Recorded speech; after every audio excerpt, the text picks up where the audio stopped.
Hello guys, यो रहेको छ 5 थर फालेलुङ 2 चरी भन्ज्याङ। हामी चाहिँ भिडियो खिच्दै ओह्रालो झर्ने क्रममा उता यता ढकमक्क गुराँस कोपिला निस्किएको पनि भेट्यौँ होइन।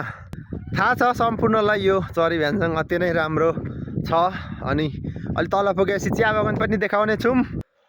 र यो रहेको छ सानो इलाम भनेर चिनिन्छ यो तृतीया चरी भन्ज्याङ चिया बगानलाई।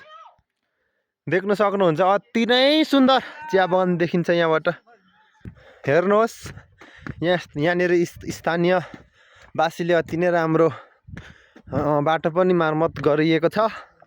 अनि अब हामी अलि उँधोबाट पनि देखाउने छौँ। र त्यहाँ पारि यो रहेको चाहिँ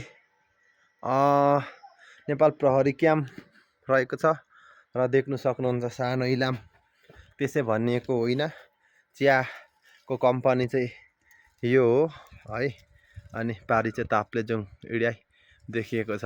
धन्यवाद फर वाचिङ भिडियो है।